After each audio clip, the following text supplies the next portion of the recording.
ఇది సాధారణ బోధ కాదు, ఇదొక ప్రశ్న కాదు, ఇది ఒక ఆత్మిక వెతుకులాట. నీలో పరిశుద్ధాత్మ దేవుడు ఉన్నాడా?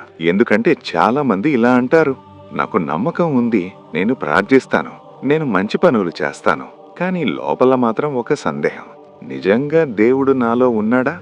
ఈ వీడియో నిన్ను గందరగోళంలో పడేయడానికి కాదు, నిన్ను స్పష్టతలోకి తీసుకురావడానికి.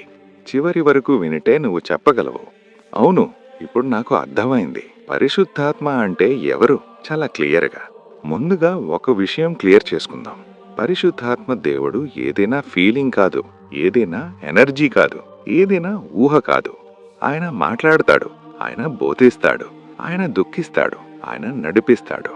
అంటే నీలో ఉండే జీవంతమైన దేవుడు. పరిశుద్ధాత్మ అంటే దేవుడు నిన్ను బయట నుండి గైడ్ చేయడం కాదు, నీ లోపల ఉండి నిన్ను మార్చడం. నీలో పరిశుద్ధాత్మ ఉన్నాడు అంటే అర్థమేంటి? చాలా మంది తప్పుగా అనుకుంటారు, పరిశుద్ధాత్మ ఉన్నాడంటే నేను పర్ఫెక్ట్ అయిపోతాను అని. కాదు, పరిశుద్ధాత్మ ఉన్నాడంటే నువ్వు ఇంకా తప్పులు చేస్తావు, ఇంకా బలహీనతలు ఉంటాయి. కానీ తప్పు చేసినప్పుడు లోపల ఒక బాధ ఉంటుంది. తప్పు దారిలో వెళ్తే లోపల ఒక ఆపే స్వరం ఉంటుంది. దేవుడి దగ్గరికి తిరిగి రావాలనే తపన ఉంటుంది. ఇదే మొదటి గుర్తు, మొదటి స్పష్టమైన గుర్తు. పాపంపై నిర్లక్ష్యం పోవడం, ఇది చాలా ముఖ్యం, చాలా క్లియర్ సైన్. పరిశుద్ధాత్మ లేనివాడు పాపం చేసినా నిద్రపోతాడు, పరిశుద్ధాత్మ ఉన్నవాడు పాపం చేసినా నిద్రపోలేడు. ఎందుకంటే లోపల ఏదో నొప్పి, ఏదో భారంగా అనిపించడం, దేవుడిని మిస్ అయినట్టు అనిపించడం. ఇది భయం కాదు, సంబంధం. పరిశుద్ధాత్మ నీలో ఉన్నాడంటే నువ్వు పాపాన్ని ప్రేమించలేవు. రెండవ గుర్తు, మారాలని అనిపించే తపన. ఒక ప్రశ్న నీకు వేస్తాను, నువ్వు ఇలా అనుకున్నావా ఎప్పుడైనా? ఇలా ఉండకూడదు, నేను మారాలి, దేవుడికి దగ్గర కావాలి. ఈ ఆలోచన నీ నుంచి రాలేదు, పరిశుద్ధాత్మ నీలో పనిచేస్తున్నాడు. ఎందుకంటే మన సహజ స్వభావం మార్పును ఇష్టపడదు, మార్పు కోరేది పరిశుద్ధాత్మ మాత్రమే. మూడవ గుర్తు, లోపల ఒక మృదువైన స్వరం. ఇది చాలా సున్నితమైన విషయం. పరిశుద్ధాత్మ అరిచి మాట్లాడడు, ఆయన అరవడు, ఆయన బెదిరించడు, మెల్లగా చెప్తాడు, నువ్వేదైనా చేయబోతే ఇది మంచిది కాదు, ఇక్కడ ఆగు, ఇలా మాట్లాడద్దు. ఈ స్వరం నీ మనసు కాదు, నీ భయం కాదు, పరిశుద్ధాత్మ మార్గనిర్దేశం. నాల్గవ గుర్తు, దేవుని వాక్యంపై ఆకలి. ఇది చాలా క్లియర్ టెస్ట్. పరిశుద్ధాత్మ ఉన్నవాడికి దేవుని మాట ఓరు కాదు, అర్థం కాకపోయినా వినాలనుంటుంది, చదవాలనుంటుంది, అర్థం చేసుకోవాలనుంటుంది. ఈ ఆకలి నీ నుంచి రాలేదు, దేవుడు నీలో పెట్టాడు. చాలా మంది చేసే పెద్ద తప్పు ఇది వినండి. చాలా మంది అనుకుంటారు, నాకు అద్భుతాలు జరగలేదు, అందుకే పరిశుద్ధాత్మ లేడు, నాకు కన్నీళ్లు రాలేదు, అందుకే దేవుడు నాలో లేడు. ఇవి తప్పు. పరిశుద్ధాత్మ అనుభూతుల్లో కాకుండా ఫలితాల్లో కనిపిస్తాడు. పరిశుద్ధాత్మ ఫలాలు చాలా ప్రాక్టికల్గా బైబిల్ చెబుతుంది. ప్రేమ, శాంతి, సహనం, వినయం, క్షమ పూర్తిగా ఒకేసారి రావు, నెమ్మదిగా పెరుగుతాయి. ఈ ఫలాల్లో ఏదైనా నీలో పెరుగుతోందా? అదే సాక్ష్యం. నువ్వు సందేహపడుతున్నావా? అది కూడా ఒక సైన్. ఇది చాలా ఆశ్చర్యమైన నిజం. నాలో పరిశుద్ధాత్మ ఉన్నాడా అని సందేహపడటం కూడా పరిశుద్ధాత్మ పని. ఎందుకంటే పరిశుద్ధాత్మ లేనివాడు ఈ ప్రశ్ననే అడగడు. ఇప్పుడు నీ గుండెల్లో ఇలా చెప్పు, పరిశుద్ధాత్మ దేవా, నువ్వు నాలో ఉన్నావని నాకు స్పష్టత ఇవ్వు, నన్ను మోసం చేయనివ్వకు, నీచంగా నడిపించు. పరిశుద్ధాత్మ ఉన్న జీవితం ఎందుకు ఇంత కష్టంగా ఉంటుంది? ఇది చాలా మందిని కలిసే ప్రశ్న. నాలో పరిశుద్ధాత్మ ఉన్నాడంటే నా జీవితం ఎందుకు ఇంకా స్ట్రగల్గా ఉంది? చాలా మంది ఇక్కడే గందరగోళం పడిపోతారు. కానీ వినండి, చాలా క్లియర్గా చెప్తున్నాను. పరిశుద్ధాత్మ ఉన్నాడంటే కష్టాలు ఉండవని కాదు, కష్టాల్లో ఒంటరిగా ఉండరన్నమాట. పరిశుద్ధాత్మ నీ సమస్యలన్నీ తీసేసే దేవుడు కాదు, నీతో పాటు నడిచే దేవుడు. అందుకే నీలో పరిశుద్ధాత్మ ఉన్నప్పుడు నువ్వు కూలిపోతావు, కానీ పూర్తిగా విరిగిపోవు. నువ్వు ఏడుస్తావు, కానీ దేవుడిని వదిలిపెట్టావు. ఇదే తేడా.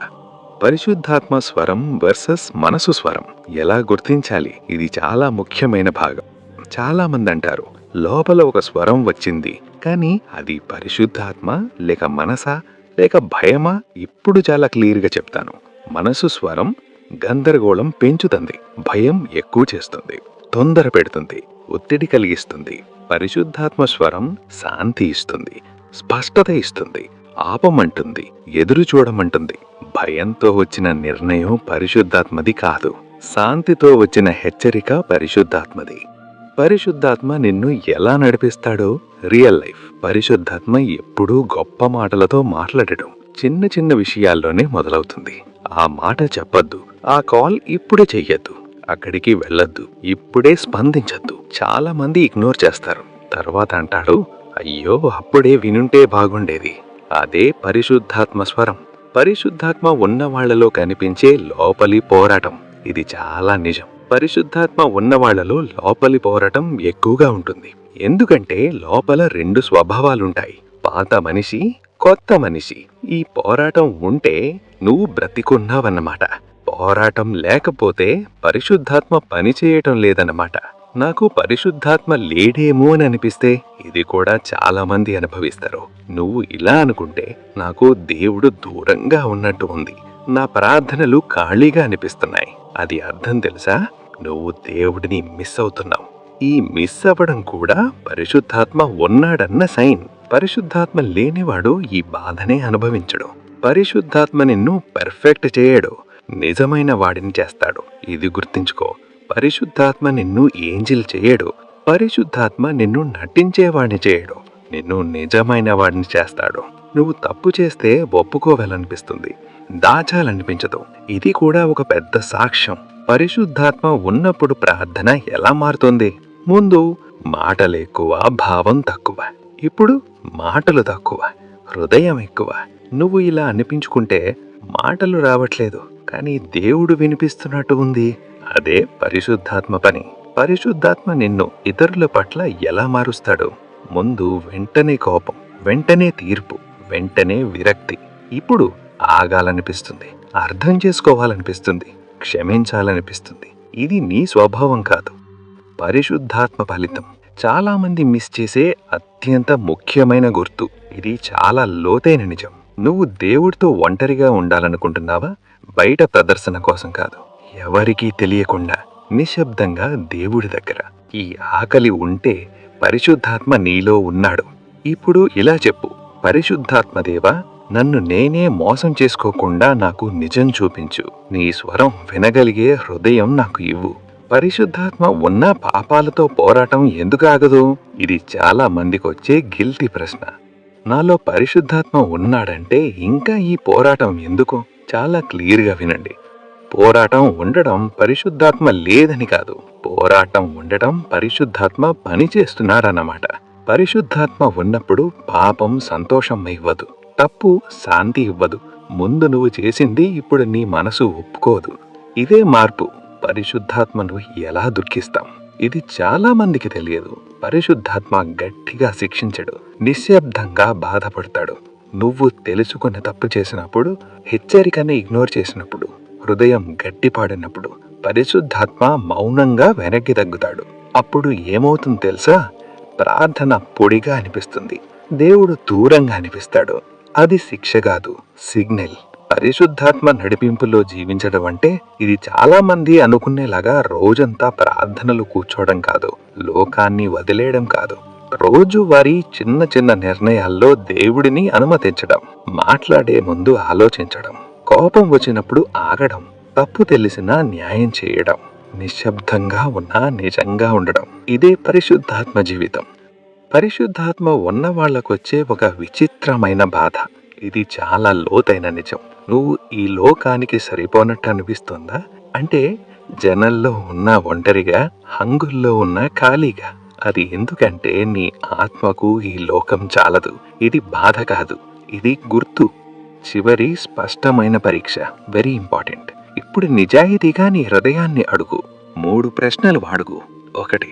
తప్పు చేసినప్పుడు నువ్వు దాచాలనుకుంటున్నావా లేక ఒప్పుకోవాలనిపిస్తోందా? 2. దేవుడితో సంబంధం తెగిపోయినట్టు అనిపిస్తే నువ్వు పట్టించుకోకుండా ఉండగలవా లేక బాధపడతావా? 3.